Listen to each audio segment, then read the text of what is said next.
Hi, everybody.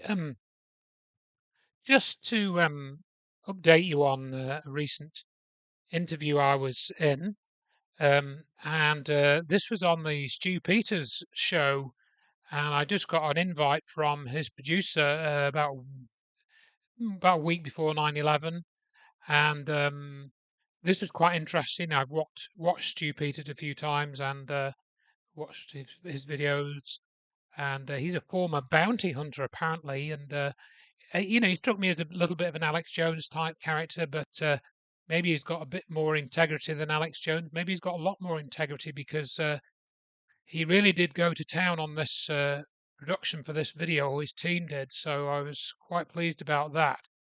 And we did have a couple of technical problems when we were setting up the interview, and I wanted to use some slides, and he wasn't initially prepped for that.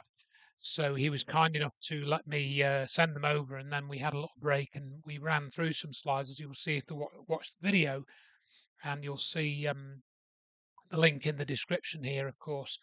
So have a listen. I haven't really said anything new. It was just a summary. I think the total talking time was about 36 minutes, something like that.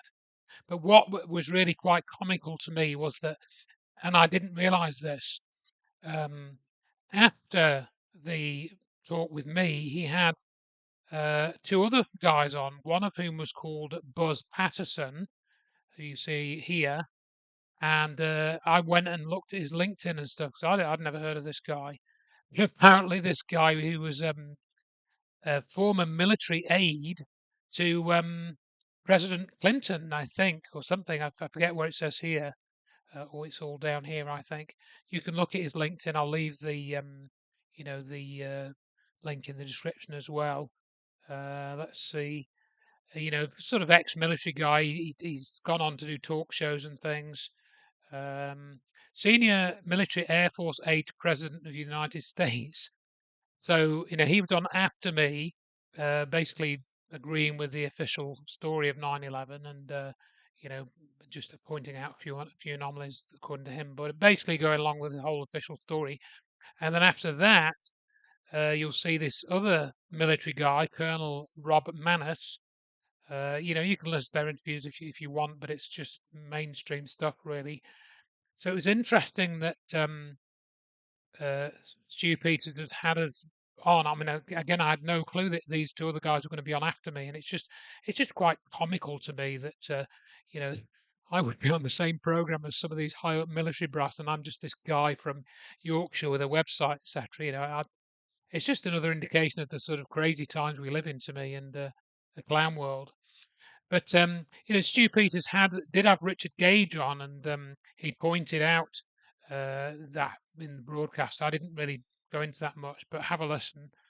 Um, and then relating to that, um, I wanted to just include this thing which happened all back in July now, where Elsa Scheider organised a truth summit, and then she wanted some discussion of the Richard Gage material, and she, Dr. Judy Wood decided to sort of post something which was basically just links to previously posted stuff, so you can go and look at that just to refute what Richard Gage was saying. I mean, Gage has been saying the same thing since 2007, so that's 15 years, and it was as wrong then as it is now. There's nothing really new come out, so he continues to lie. And also, whilst on that theme of the architects and engineers group and Gage and stuff, somebody posted. Sorry about the music. That shouldn't have happened. Uh, on the theme of Richard Gage and stuff, somebody posted this on my Facebook timeline, and I'd not seen this before.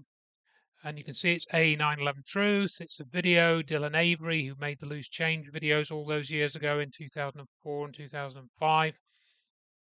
This is actually 3 years old, and this is about this World Trade Center 7 report, which was produced by Leroy Hulsey.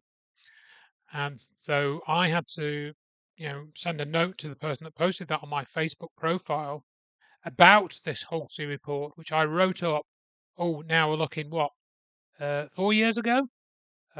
So you can look at that posting because that is just, Dr. Judy was quite forgiving of this Halsey guy, but I wasn't. I don't think he was. He should have posted this. He took money, and it was like $316,000 from the architects and engineers group to produce this report, which basically just said, "Oh, NIST was wrong," but it didn't really say why. So, again, make of that what you will. And we are post 9/11 anniversary now, 22nd anniversary, but I just saw this on one of my timelines or one of my posts, and I posted this a couple of years ago, um, and it was based on a poem or a verse that was put together by Evan Denton, and it's extremely good. It's extremely good how he's put this together. I was very impressed with this, so I made it into a little video. But that's again itself 2 years old, so there's a link to that if you want to go and watch it. And then finally, just for this short video, I haven't got any updates from Richard. People that periodically ask me, I don't have any updates. People send me things to send to him. Well, it's better off sending to him directly. He does have an email address on here. So if you've got anything to send him, please send it to him. You don't need to send it to me really, because I just send it to him anyway at the same address you could use. If it's of interest to me as well, then yes, please send it me. But I think Richard just keeping his head down. He's trying to focus on, you know, getting this legal case out of the way, but it's going to take a long time. I think it may take another year for all I know. I don't know how long it's going to take. And that really I think is what's all I've got to say for this update, really. So again, thank you for your support and for reading, and I'll post the links in the description. And I wish you well for now. And obviously, you can write to me at checktheevidence.com if you want to ask me or tell me anything. Thanks for listening. Bye for now.